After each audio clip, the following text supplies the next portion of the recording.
मुंडक उपनिषद रहस्य। एक पक्षी खाता है, दूसरा बस देखता है। एक पुराना वृक्ष, घनी शाखाएं, गहरी छाया, सदियों की खामोशी। उस वृक्ष की एक ही शाखा पर दो पक्षी बैठे हैं, एक जैसे दिखते हैं, एक साथ बैठे हैं, पर दोनों में एक भेद है जो आंखों से नहीं दिखता। पहला पक्षी वृक्ष के फल छक रहा है। कोई फल मीठा है, कोई कड़वा। वह हर स्वाद में डूब जाता है। मीठा फल मिले तो उत्सव, कड़वा मिले तो छटपटाहट। दूसरा पक्षी कुछ नहीं खाता, वह सिर्फ देख रहा है, शांत स्थिर, न उत्सव न छटपटाहट। दोनों एक ही शाखा पर है, फिर भी एक बेचैन है और एक पूरी तरह शांत। मुंडक उपनिषद में ऐर्षि कहते हैं, द्वा सुपर्णा सयुजा सखाया समानु वृक्षम परिशस्व जाते त्योरन्य पिप्पलम स्वाद्वत्य न शन्न्यो अभिचाक्षेति। दो पक्षी, सुंदर पंखों वाले, सदा साथ रहने वाले मित्र एक ही वृक्ष पर बैठे हैं। उनमें से एक फल का स्वाद ले रहा है, दूसरा बिना खाए केवल देख रहा है। ध्यान दो, आशे ने यह नहीं कहा कि दूसरा पक्षी कहीं दूर बैठा है।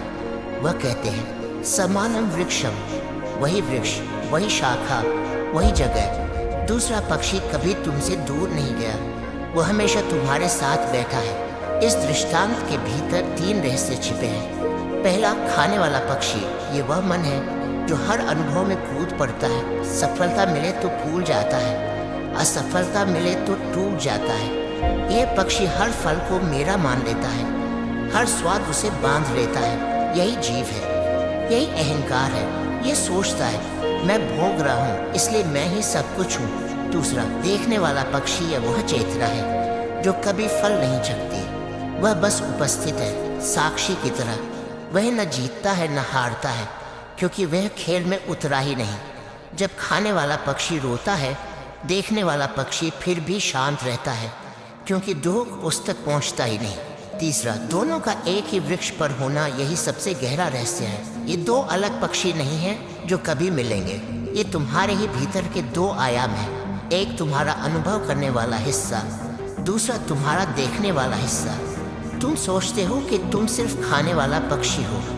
तुम सोचते हो कि हर सुख दुख तुम्हारा ही है, पर एक और पक्षी भी है उसी शाखा पर, उसी क्षण में, जो कुछ नहीं खा रहा। वह तुम्हें देख रहा है। जब तुम क्रोध में जलते हो, वह शांत बैठा रहता है। जब तुम सफलता में डूबते हो, वह बिना हिले देखता रहता है। जब तुम रोते हो, उसकी आंखों में आंसू नहीं आते। वह कभी तुमसे अलग नहीं हुआ, तुमने ही उसे भुला दिया। आर्षि आगे कहते हैं, जब मनुष्य इस दूसरे पक्षी को पहचान लेता है, तब उसका शोक समाप्त हो जाता है, क्योंकि शोक उसी का होता है जो स्वयं को सिर्फ खाने वाला पक्षी मान लेता है। जिस दिन तुम जान लोगे कि तुम वह भी हो जो देख रहा है, उस दिन फल का स्वाद वही रहेगा, मीठा या कड़वा, पर तुम उससे बंधोगे नहीं। पक्षी फल छक रहा है, पक्षी रो रहा है, पक्षी हंस रहा है, पर एक पक्षी और है उसी वृक्ष पर जो कुछ नहीं खा रहा, जो सिर्फ देख रहा है। वही तुम्हारा सत्य है। तत्त्वम् असि, तत्त्वम् असि, तत्त्वम् असि।